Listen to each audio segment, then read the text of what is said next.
Hello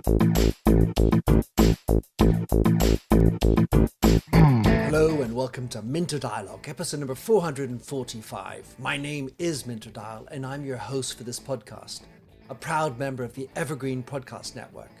For more information or to check out other shows on the Evergreen Network, please visit evergreenpodcast.com. This week's interview is with Antoine Abou-Samra. Antoine's a seasoned founder, entrepreneur, and a C-level executive who's been CEO of two businesses. Today, based in Beirut, being passionate about food and wine, Antoine is now founder and producer of A Table for Two and creator and host of the Wine Hour podcast. In this conversation with Antoine, we discuss his path, having traversed so many experiences, lived and traveled in so many places. We look at the lessons learned while being CEO. He shares his perspective, being based in Beirut these difficult days. We also explore his wonderful personal mission that drives his two ongoing projects, building bridges around the world through cuisine and a good bottle of wine. You'll find all the show notes on minterdial.com. Please consider to drop in your rating and review, and don't forget to subscribe to catch all the future episodes. Now for the show with Antoine. Antoine Abou-Samra. Quel plaisir. What a pleasure to have you on the show. You and I have shared many things in our backgrounds. We love languages, we love our wine, we love journeys, and we shared a business school. In your own words, Antoine, how would you like to describe yourself? That first of all, thank you for having me on the show. I don't know what I signed up for exactly, and I'm expecting anything. So that's the beauty of the live shows anyway. Yes. Describing myself, oh damn, that's gonna be how much time do you have? I got enough time. I'm listening. So just let's make it simple. Someone that is curious, someone that wants to discover, and someone that is actually looking at what makes us who we are, human. And food and wine is such a big part of it that it's a quest that I've put to myself. I'm with you. In a few words. Love it. Well, you have a rich background, and I wanted you to start by talking a little bit about the path of Antoine Abou-Samra. What path has led you to where you are? How would you like to describe? Because you've done so many things between event management, working in F&B, entertainment, sports, and so on. So describe your background, how you got to where you are.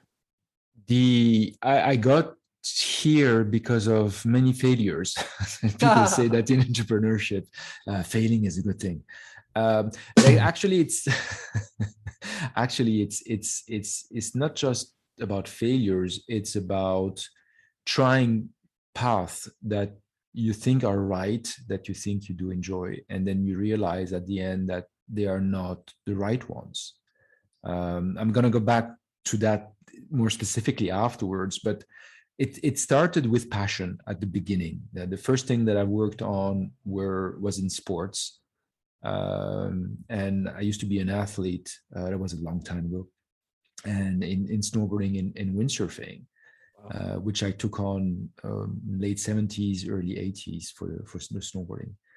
And the idea at the time was to come back to Lebanon, the place of my ancestors, part of them, after the Civil War, and use sports as a medium to actually promote a new lifestyle, and at the same time to promote the country coming out of 15 years of Civil War to the world, so that they have a different image of the place. Now, what is interesting with that early path is that it was about people. It was about that connection that you can do with others. And funnily enough, if there's one thread that is going across all the things that I've done, this one is that connection part. I think is the most interesting one. A couple of anecdotes. I grew up in France. We left Lebanon in 75 at the beginning of the Civil War. So I grew up in France and did all my schooling there.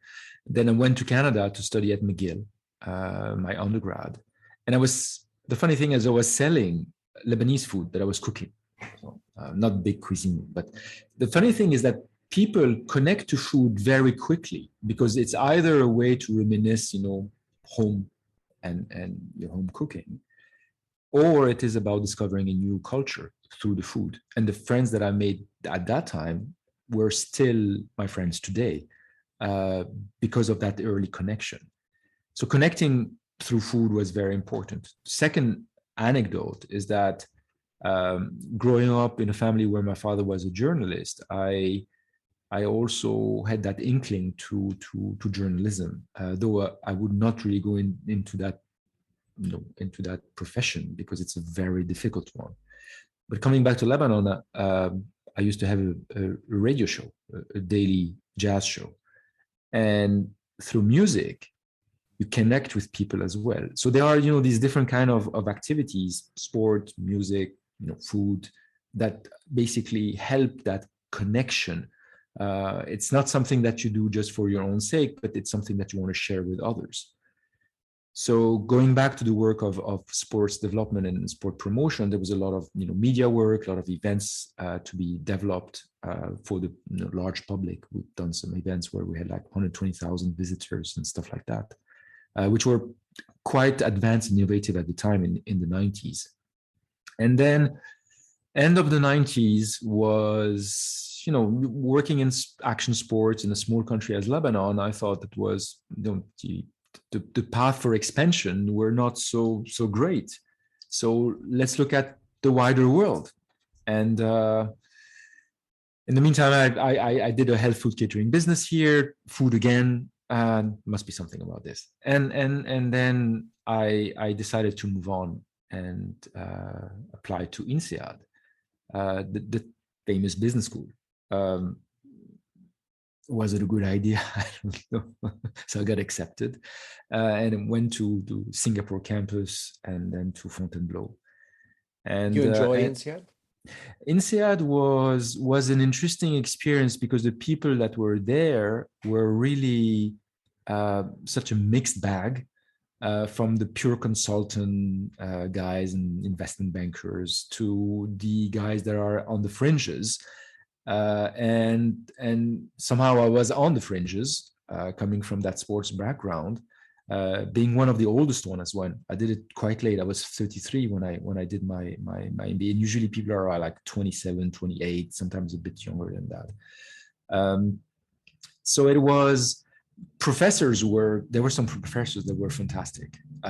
Some of the courses were really, really interesting. And I think the professors made a big difference in that. It's not really what you learn because, at the end of the day, things in business school is kind of, you can pick it up in a book. But I think it's more about the people. It's more about the network afterwards.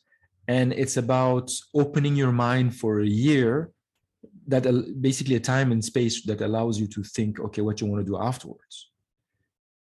And that set me up on a different path afterwards, because I think that success would have been around, achieving positions and managing companies and leading titles and stuff like that. So I went into that path basically. Because you became CEO of a couple of companies. Yeah, I became CEO of a couple of companies. One was in Spain. It was in high-end decorative accessories. I had no clue about the industry, but it was a real challenge. So went there, and I had this connection with Spain anyway for a very long time. I used to go there very often. I almost kind of grew up there. There's not much snowboarding. It's not much. No, there's not much. But windsurfing, yes, there is. There you go. Yeah, but food is great. Wine is great. And it was an interesting experience. I picked up on my Spanish again, kind of helped me. And it was very international in scope because we had like production facilities in China, selling to 55 countries, producing in Valencia. This is where we're based. So there was a lot of travel involved and things like that. And restructuring a company or helping to restructure a company is always, there's this personal, there's this, strategic aspect of it. And it was really a challenge because probably I was a bit out of my depth by then.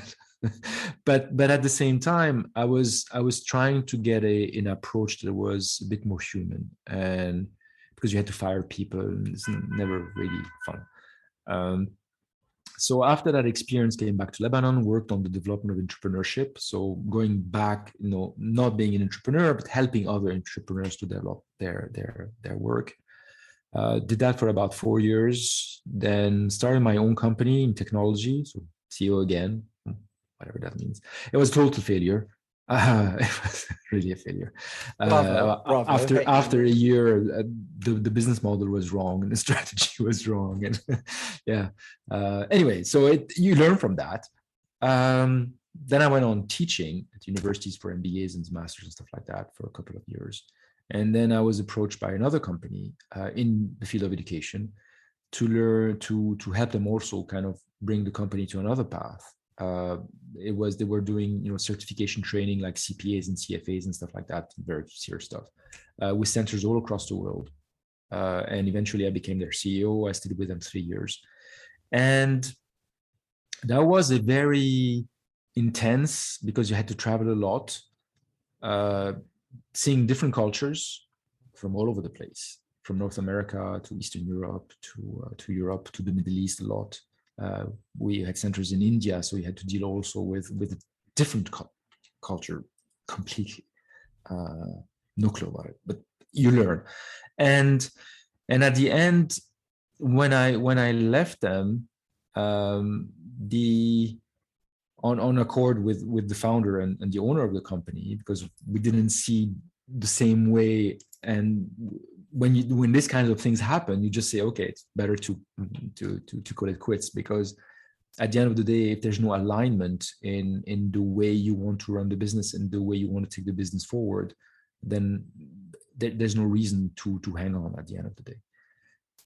So I got myself in a position where I've done all these things, and eventually I wasn't happy. And I know happiness is a big word, but I wasn't fulfilled. It didn't. Sounds cheesy, huh? A little bit there. No, yeah. Just hey, no. But you're right. I mean, the end of the day. But it's okay. It's a question of meaning. Thing is, probably I was getting closer to my 50s, and the other thing is that I realized that across the years I didn't build anything. And from that standpoint, it's not a question of legacy, and I want to make sure that something lives after me and stuff like those big grandiose things in your mind, but it's really about what are you offering to others. And the switch somehow mentally took me a lot of time. Some people much faster than that. It's not about me, it's about them. It's about the other ones. It's about the people you want to touch. It's the people you want to help. It's about the other ones. And if you think in terms of yourself and what you want to get out of it, first and foremost, then there's something that doesn't really work. And that pursuit of title and supposedly to be successful, you have to do this, and that it doesn't make sense. Because you're always pursuing something, and there's always going to be something bigger and better. There's always going to be someone richer, smarter, more beautiful, whatever, or less than you.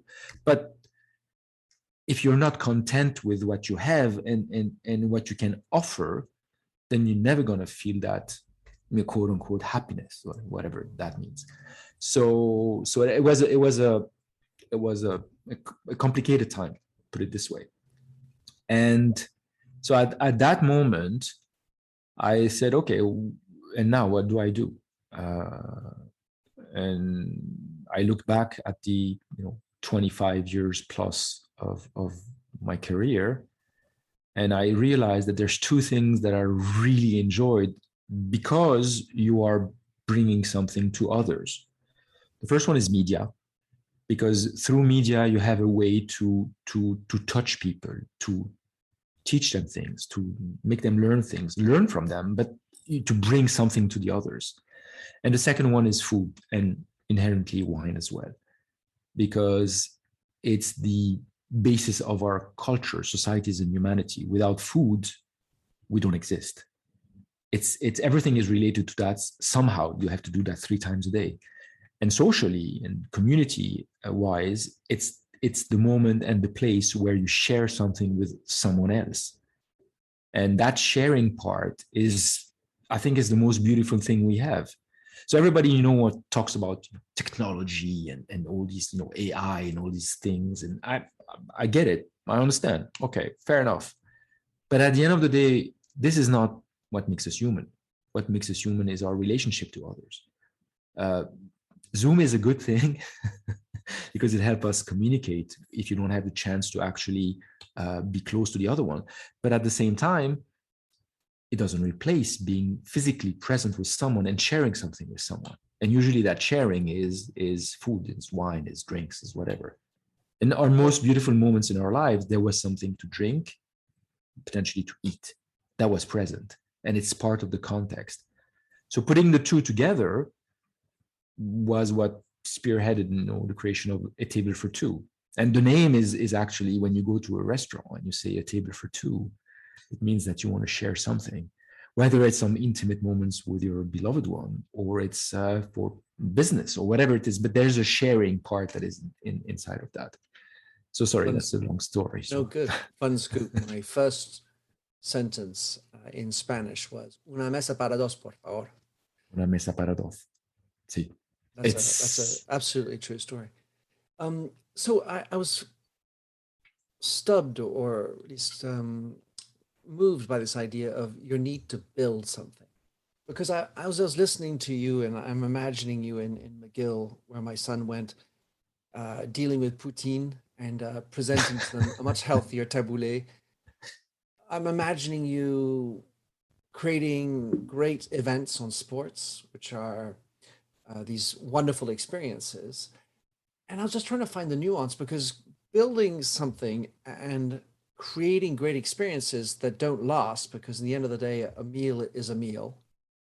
Our lives on this earth are short and therefore have finity. This idea of building something, can you give me a little bit more understanding of what you mean by build? And is it a table for two, building a following? What is it that you're looking to build? Okay, so let me give you the example of the sports era. Basically, we helped create the creation of a sport presence in Lebanon. It was very successful in snowboarding per se, and what happened is that it allowed people to discover what the sport was about, love it, and keep it for the rest of their lives, basically. So you build, in that sense, you build a discovery. You allow people to discover something that they will keep with them. Some of the events we've done 20 years later, there were people telling me, I remember I was like five years old, and I remember that event and I loved it. There was an artificial snow slope inside in Beirut. We had ice skating polar bears and stuff like that. It was just crazy. But magic. People remembered. They were remembering because it changed something. It's just a one memory, but they realized that there's things out there that are just beautiful, and you have so much fun about it. And sports is a great way to do that. Now, when we come back to A Table for Two, it's not really a question about following. It's more about, in this case, it's more about awareness. Because when we talk about wine, for instance, or food, it's not about the recipes, because there's many people doing these things. It's not about the technical aspect in wine, let's say those tasting notes and things like that, but it's really, really about how important food, wine, etc. is in our lives. That's number one. And the implication of food and wine in our lives, meaning how is it produced? How does it have an impact on the way we live? health is one thing, but when we really think, about, let's talk about health for a second.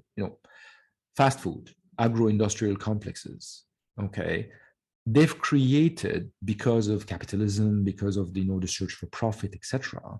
They created monsters at the end of the day that have wreaked havoc on basically people's health. All the dietary issues, all the dietary issues and diseases that came out of the 20th century, things that they didn't have before. Okay, they were dying of famine, but they were not dying of high cholesterols and diabetes and things like that, the way people are being impacted these days. And what I found strange is that, without being alarmist and not saying you have to break down all these companies, it's about awareness as well. It's about saying, okay, there's been so many documentaries, Fast Food Nations and books and stuff like that on that. But people are just going back to their normal way of life. They don't question anymore what are they eating, what are they drinking, because they are so busy with other things that somehow it goes around. It doesn't really matter at the end of the day. Some people will say, yeah, because it's for economic reasons, but at the end of the day, what you eat has an impact. People talk about climate change. Okay, some of the biggest polluter are coming from the oil and gas industry. And you have cows as well, but because of these mega farms. But the oil and gas industry is the most important one. And oil is used in pesticides and herbicides. Okay, you have fertilizer, which has petroleum based, and all these things, you eat them. So if you want to make sure that you eat healthily without impacting the environment at the same time, you should better know what you're eating. So I know I'm taking this bit to an extreme, but all I'm saying here is that if you want to be connected to our earth and to the other people, you have to be aware. Now, if you decide to change your ways of eating and drinking, that's up to you. Nobody's going to force you, and actually nobody can really force you. But just be aware of it. So when we talk about building here, it's more about creating that, awareness, realizing that the things that make us closer is also something that has an impact, not just on us, but on the rest of the world. And I'm not trying to proselytize or to say, yeah, this is the right way of doing things. I think everybody's grown up, they're enough grown-ups to decide to. So building is more about, in this case, about awareness. It's about approaching, these topics from a different angle. That's one. Culture is another one. And this one is even more, I think it's even bigger, because we've got to a point where everyone is so disconnected. Funnily enough, we've never been so connected. Social media, Zoom, and all these technology is all there. But at the end of the day, we're not connected. How often do you really, having 1,000 friends is not being connected. You can't have a meaningful relationship with 1,000 people. It doesn't work like that. We're not built for that. And food is another way to get back to that connection. When you travel somewhere, definitely food is an integral part to discover that culture. And you can't, just going to say, you can't drink Coca-Cola and say Americans are the devil. It just doesn't work like that. You can't embrace one part of the culture and reject the other one. You have to. It's a whole understanding of it. No one's perfect. Yeah, and that's true. But you have to embrace the way it is. You can say I don't agree, but you cannot just reject it while at the same time taking it. And one of the greatest inspiration for food and that culture bridge is Anthony Bourdain, and his shows were definitely eye openers. I think many people knew that food was that that great connector when you travel, but it really put it in front of the world. And if we can have a better understanding, if I eat your food, I can't say I don't like you. I can't say I reject you. You cannot accept food from another culture and rejecting that culture at the same time. So by starting to open your eyes and getting closer to the other ones, you actually are getting closer. So And I want to bring to you a friend of mine who's a journalist, also on similar road or a similar journey somehow from me, who's living in New York, and he was a great friend of Anthony Bourdain's, and he started a program called Roads and Kingdoms. And I'm going to ask you to check that out afterwards because it's all about food around the world. And Nathan is a wonderful friend. So, hat tip to Nathan.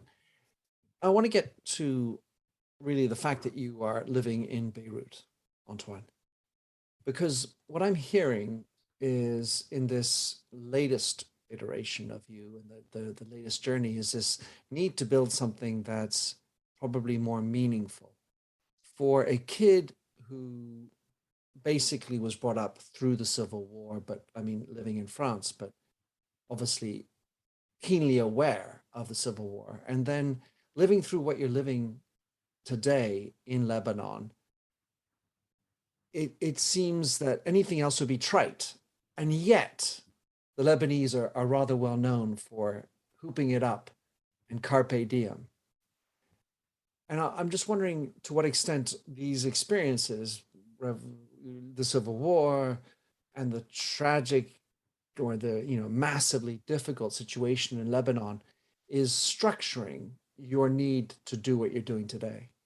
okay, so the first part, I had the chance to not live the civil war. My parents decided to leave Lebanon, as I said, 75, because before there were skirmishes and things like that. But You I didn't don't live really. it, but you obviously your parents would have been waking Well, up every day I worried about knew it. what was happening because my father, as a journalist, as chief editor of Radio Monte Carlo, which was like the leading radio station for the Middle East at the time, and there was the place from which all the news was coming from, basically. Um, I was aware of what was happening, but being aware of something and living through it is totally different. Agreed, And of course. the people there, the people that went through the war had such horrible, but at the same time very invigorating experiences from what they've told me. What I can say is after the end of the Civil War, there was such an energy for people to turn the page and really try to go forward. Something that we don't have anymore now. What is happening now to the country? And again, here I'm grateful. I have a roof on my head. I have food to eat. I'm able to communicate. There are people which are in a dire situation because of the economic crisis. That is, I think the IMF was saying there was the worst one since 1850. The collapse of the government and the state institutions, a failed state at the end of the day. The COVID issues, and people don't really think too much about COVID these days. I think they have other problems to deal with. Now, As do a lot of other people in the rest of the world, by the way. yeah, no, it's definitely the I think the compound effect that we have here. I'm trying to. It forces you somehow to try to find solutions with whatever means you have. And I think that's probably the key thing about this. And the reason of building, I thought about a table for two before the Thawra, the revolution of 2019, 17th of October 2019. They just yesterday was the 2-year anniversary, and I remember that day. I went out for a drink, and we heard a lot of things, and basically left the place, the restaurant, around 1 o'clock, and they were tires being burned on the streets, and had to go from places to others to try to get back home. But the idea of a table for two was there before that. I knew there was the country was going through a lot of difficulties financially already. The economic crisis was just looming, and then when it started, I just wanted to do my shows. I wanted to do things with an audience, basically. So I had to wait for the Thawra to kind of become a bit less intense, and did a couple of live event with winemakers. Actually, my first guests were winemakers, women winemakers in Lebanon, and then everything had to move online. And all through that period, I never really thought about, oh yes, because I'm in Lebanon and I need to do something. It was just, okay, this is the place where I am. There are better places, there are worse places, and at the end of the day, I just have to make the best that I can with what I have. And you realize that it's a question of mentality somehow. Because some people would say, yeah, we're doomed and everything. But at the end of the day, I have the chance to have internet access. So I can do whatever. Maybe it's not going to be the most professional thing that is going to come out. But at the end of the day, it's what you're delivering. And that was the thought process. So being in Lebanon is probably the only reason why it was a help, in a sense, is that you're here, you got to do something. And the way I wanted the work to be was to be international right from the start. I didn't want to be the Lebanese show or whatever on Lebanese wine, etc. Then I come back to the other shows that I've done, but and to the wine hour, because in Europe, in the Western world in general, people like to pigeonhole you. And they want to label you, and I didn't want to have that label as ethnic, Middle Eastern, etc. I have nothing against them, I'm proud of this, but at the same time, if you want to have the maximum reach and try to build those bridges, you have to have an international scope. And including languages. That's why it's done in English. It's not in French, it's not in Arabic. It's in English because whether we like it or not, it is the international language. It's the one with the biggest reach. Okay, maybe not. They're more Chinese speaking, but you get my sense. It's certainly got the widest reach. Yes, no doubt about that. And plus, the internet basically is English speaking. So it was really about learning as well. And I think COVID was more of an issue than actually being in Lebanon, because COVID put us in a place where you can't see people, you are sheltered. Some people took it as very depressing times, but at the same time, it was really a period of creativity, because you had to find ways, and the internet is very interesting for that. Now, when it comes to the outreach, is something else. But I think it was a very interesting period. And the things that I've done at the beginning, the first show, which was one-on-one, which was long-form interviews, which people don't really listen to. But anyway, except if you're super well-known and things like that. It's complicated.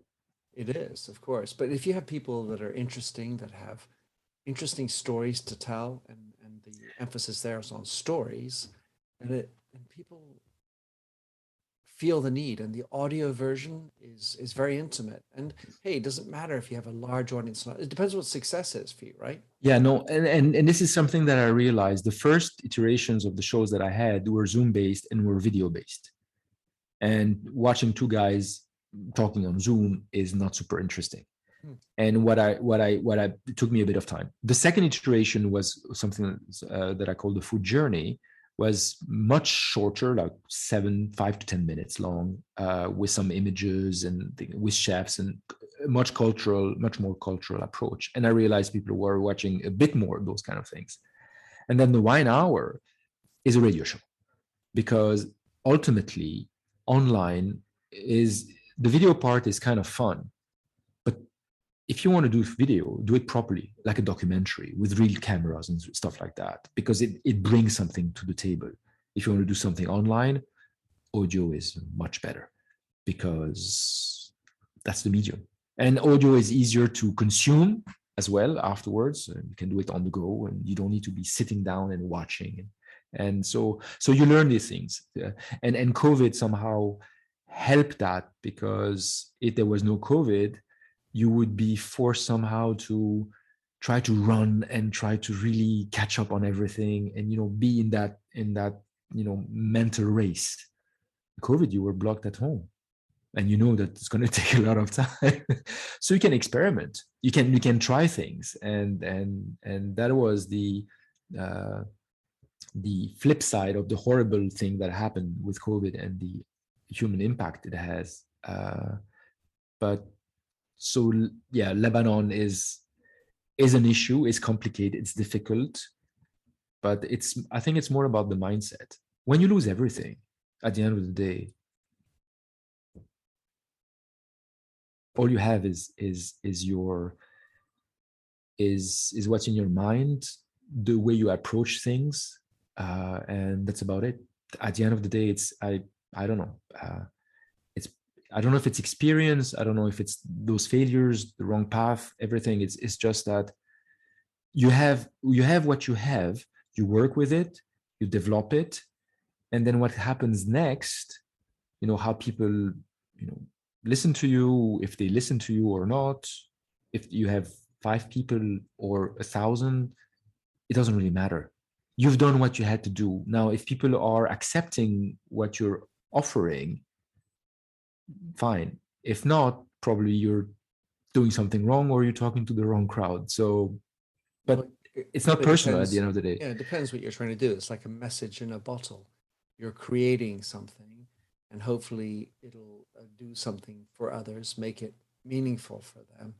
When you do, whether it's Table for Two or your Wine Hour podcast, who are you most interested in reaching out to? What would you characterize the people you want to touch? The Wine Hour is really about wine lovers that are not experts, because wine is really a social, it's a fun and enjoyable drink. Wine tastings and scorings and tasting notes and all these things, I think they have their place. But like Eric Asimov, the chief wine critic of the New York Times, was saying, he was on the show number 8, fantastic show. He said, you need to remystify wine. You need to find a way to bring that mystery to it, because everything is a question of context. And people, whether they, if you like a wine, great. If you don't like it, at least So the target are really people that are enjoying wine. We say we're trying to remove wine anxiety, because at the end of the day, when you go into a discussion about wine, you're in social gathering, and someone comes up and says, this has a taste of cranberry, potentially black cherries with a bit of tobacco and moss. And the guy's like, what the hell is he talking about? And he's like, what am I supposed to say now? Am I supposed to say you're completely I disagree. I think it's got chocolate and it's got tar in it. It's like I didn't taste or smell any of these things. And once you get to that place, okay, it's like, oh yeah, I give up. Okay, you know what? Wine, screw it. Because at the end of the day, sorry, I'm just anyway. Well, hey, listen. And you're in the UK. There's no beeping. It's good. No, for sure. But, so when you talk to someone like Nicole and Pauline Vicard, Nicole Rollet, they're very much in this idea of bringing wine out again and allowing, because we know how, especially, let's say, the old world vineyards have had a trouble. I would call it a certain arrogance with regard to these new wines and the new culture and the desires of new generations, whether they're Chinese or black singers, rappers. There's so many different ways to appreciate and have fun, and so what I appreciated about Nicole and Pauline, what they're trying to do is re-give a luster to a higher quality of wine, make it accessible without having to be a complete, utter snob to have a good wine. Yeah, the thing about wine in context has been very wide and very affluent for a long time. And now you have new demographics that are going into wine for different reasons. Now you have wines in cans and stuff like that, probably to attract this kind of demographics. But I think wine is an excuse for a conversation, because we were talking about stories before, and I think when people start to discover the reasons why people are into winemaking, it's not an easy business. Most of the time they're losing money. So they go into that because there's a certain passion, there's a certain love, there's a certain connection to the environment, to nature, and things like that. So when you start putting the conversation on these issues and the reasons why these people have gone into it, then you'll decide afterwards if you like their wines or not. But at least you would be attracted somehow to try. And instead of going through the technical aspect, I would prefer go to the story aspect, to the cultural aspect, to the environment aspect, to the personal aspect. Talk about that, and then you make up your mind if you want to try this or not. Because I think it could be much more appealing and it's much more inclusive. Well, I hear you. And pushing back a second, I personally, when I go into a wine merchant and I'm looking for wine for dinner, I'm thinking about type of wine would be accord with what I'm eating. And then I see some wines with wine labels that are obviously more about storytelling than the Chateau de je ne sais quoi and 1980 to whatever, blah, blah. When you have names of wines and labels that look like scary movies or other, criminal stories, these are clearly story in wanting to bring out stories, but I couldn't get myself. So tell me I have a problem. Need to No, you get don't. over it. You don't have a problem. Of course not. No, I think okay, I think there's two issues there. The first one is that there's so many wineries out there. There's so many. How do you choose? Now, if you do the same label, because the first thing that if you go into a caviste or a wine merchant, the first thing you're going to be looking at are the labels, basically, according to the type of wine you want to look at. And the price. And price and they are the points that you're looking at first. Now, these guys probably say, you know what, I want to be different because if I'm going to be another Chateau X type of label, they're not going to see me. Now, if I can stir up some kind of emotions, whether it's hatred or love, at least I've done something. And if you hated it, then this wine is maybe not for you, but somebody else probably would love it and say, oh, this is great, and it's for them. So marketing wise, somehow it's a way of positioning. The other thing is you got to try things, and sometimes, and in this case, this is where the wine merchant is kind of very important person, because if they have that trust relationship, they can tell you, oh, the label sucks, but the wine is great. Okay, you're going to believe the guy. I'm going to try it. Yeah. And so potentially you like it or not. And so you have to experience at the end of the day. So we're caught up in a, yes, people are trying to bring their stories forward and try to sell because it's a business at the end of the day. There's so many wines out there that how do you make yourself distinguishable from the other ones? And this is very complicated. Well, surely. And this is where we want to play a role as well. And because I think media has a role to play. And till now, the way we've been promoting wine was mostly towards elitist, knowledgeable, technically savvy wine connoisseur. The majority of people are not. So if you can talk to them about wine and wines in particular in a different way, make it more inclusive and outreaching, then potentially you would have done something also good because, you help people discover something that they were not aware of. And I think that's one of the role of media in general, is to bring that awareness to people. Antoine, lovely. I feel like I now have a new mission when I go to my vintner to check out some uh, rather random label, certainly one that I usually would feel, uh-oh, I'm not going to bring that to a dinner, when you're invited, and we'll see what goes on. I'm looking forward to that experience. Antoine, how can people check out what you're up to, sign up for your podcasts, help you in any way, or do anything that's Okay, of interest? we have we're available on so the podcast The Wine Hour is on Spotify, Apple Podcast, all the major podcast providers. On the website tablefor2.co, there's the link to all different shows that we've done and different podcast site, etc. So it's we're on Instagram, a tablefor2.live. Same thing with Facebook, tablefor2.live, LinkedIn. So we have a social media presence. We have a podcast presence. There's also things on YouTube. So we're a bit everywhere. But more recently, the focus has really been on the Wine Hour, because there's the format of the show is really great. And here I really have to talk about the Wine Dream Team, because they're making the show somehow. It's amazing. I've been blessed to have these guys on board, and it wouldn't work without them. So again, when you're building something, you can't build things on your own. You have to be a group of people that believe in something and that want to work towards that.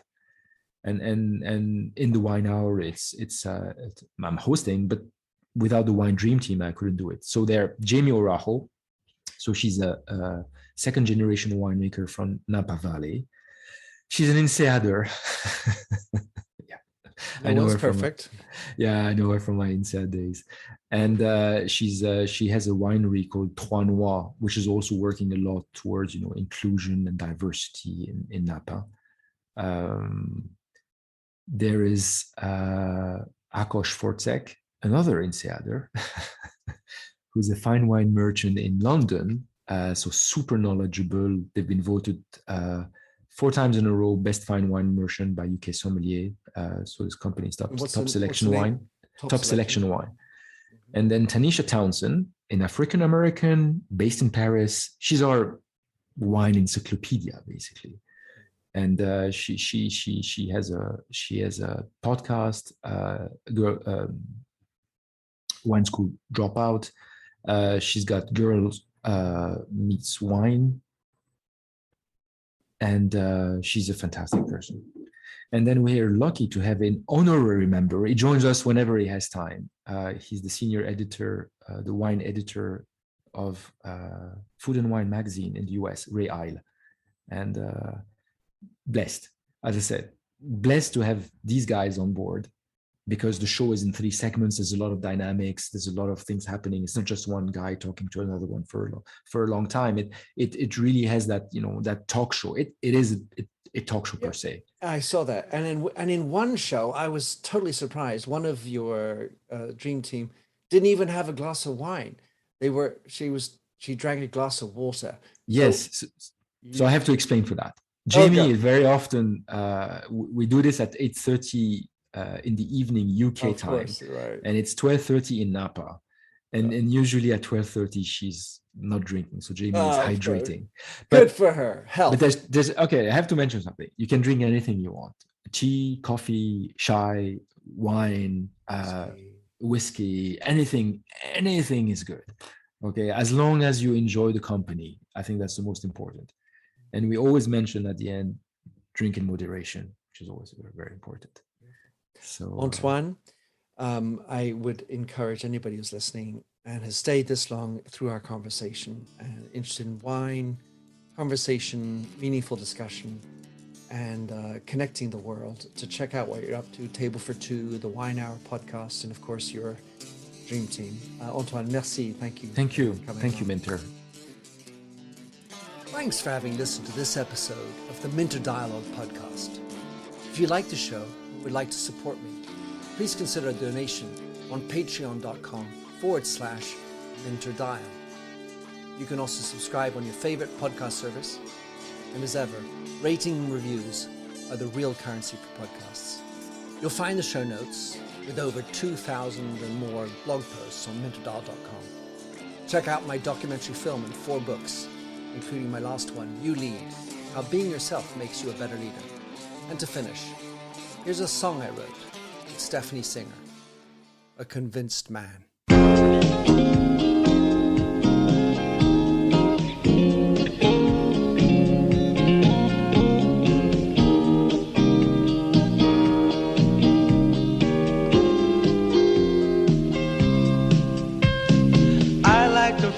A stranger tucked around me, precipitating the danger to feel free. Trust is the reason, still I won't toe the line. I sit here passively, hope for your respect, anticipating the thrill of your intellect. Maybe I tell myself there's no use in me lying. I'm a convinced man, building an urge. I'm a convinced man, to live and die submerged. A convinced man, in the arms of a woman. I'm a convinced man, challenge my fate. I'm a convinced man, competition's innate. A convinced man, in the arms of a woman. Despise revenges and struggle with deceit. Live for the challenge so life's not incomplete. What's wrong with challenge? I know soon we all die. I like the feel of a stranger tucked around me, precipitating the danger to feel free. Trust in my reason and let me show you why. I'm a convinced man, practicing my lines. I'm a convinced man, here in these confines. A convinced man, in the arms of a woman. I'm a convinced man, admit to the test. I'm a convinced man, I'm ready for an arrest. I'm a convinced man, in the arms of a woman.